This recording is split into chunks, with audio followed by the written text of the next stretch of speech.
it's amazing to be part of this thing. Now, social movements. They come in clusters, and they're very fast, and they don't happen kind of spontaneously. They usually have decades of experience behind them. What happens spontaneously is how quickly they spread and intensify. So one of the revelations I had when I went to study the African American civil rights movement, which is the prototype, the archetype of what you call social movements. I mean, the civil rights movement of African Americans. You can't get more mainstream if you want to talk about that. And I was just amazed to discover when I studied it. I actually went to a place and spent a month studying it. Okay, I'll confess, I went to Harvard. but I met people that were in their 80s. In their 80s. They were so alive, they were so vibrant, they were so intelligent, they were so absolutely smart about everything. And these people that were in their 80s came to tell us about the African American Civil Rights Movement in the 1920s. When radio came of age. And even before that, in the 10s, when newspapers began to be spread all over, they followed the great migration north of African Americans to Chicago and other parts. And the railroad porters, the people that were serving the passengers in the railroads, which was the main form of communication, of transport in America, were all black. These porters were literally the physical carriers, not just mental carriers, not just ideological leaders, but they were the physical carriers of black newspapers printed in Chicago and sent into the Deep South, or vice versa. Newspapers printed in the Deep South taken up north. So they were spreading a national movement. They began to do bus boycotts in the 1920s. I go, wait a minute, what about Rosa Parks? Rosa Parks had several decades of experience to rely on as a fantastic tactic that had been tried again and again and again. And you go, well, how come it didn't click then? Why did it click when she did the boycott in Montgomery in 1955 or something? By 56? Why the time? That's a separate question. What is important about social movements is that they're deeply, deeply rooted.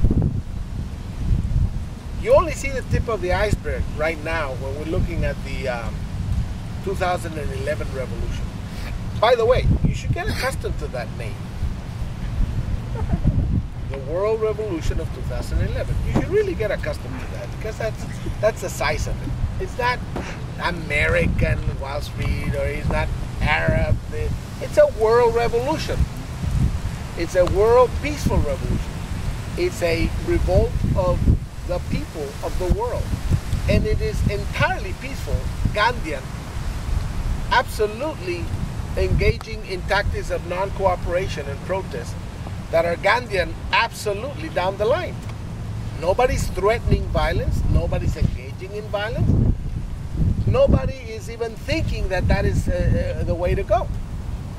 So it's deeply rooted in what I think had been the movements of the 1990s. And then the 2000s. And I actually think that something happened along the way that kind of stopped the world movement in the 2000s. Delayed it. Kind of slowed it, kind of kept it from. It could have been that 2006. It could have been that 2003. So what happened? That's a separate thing.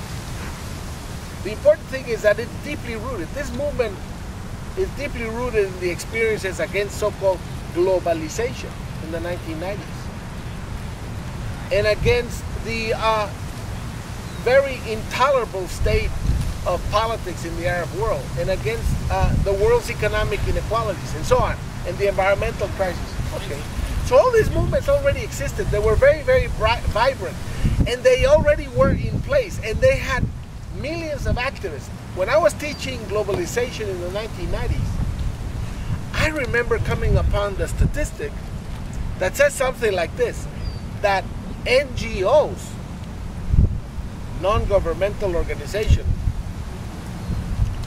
began to catch on after the 1968 World Revolution, which was the other revolution that happened in the world since, in recent times. NGOs began to have Amnesty International, Oxfam, you know, all kinds of women's NGOs. This thing began to rev up. And so they began to appear in the international scene as world NGOs that demanded a seat at the United Nations, if not with the vote, if not with a formal membership like any state, at least with observer status and the right to speak, the right to participate.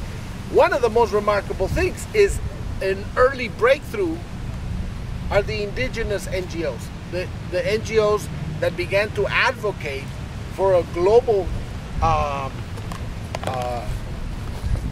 charter, for a charter of indigenous rights in the world. These people began to be seated in the highest councils of the United Nations, in all the various agencies, as observer NGOs.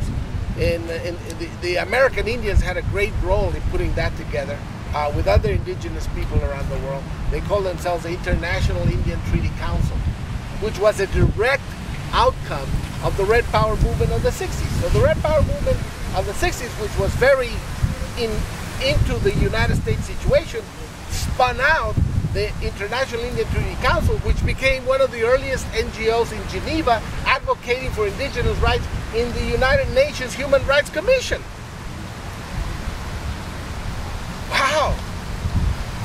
The Puerto Rican movement also went to the United Nations in the 70s. All kinds of movements have done this. All right. So I'm teaching in the 90s about globalization, and I come upon the statistic that by the 1990s, by the mid-1990s, you had 50,000 NGOs globally.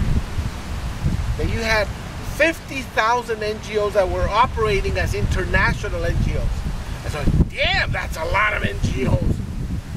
That's a lot. That's critical mass. The revolution must be next year. I start telling my students, quick, study this stuff, because by 1998, you know, I don't know what 50,000 NGOs are going to do. I have no idea. It's going to get crazy. It's going to get big. It's going to start the world revolution of 1998.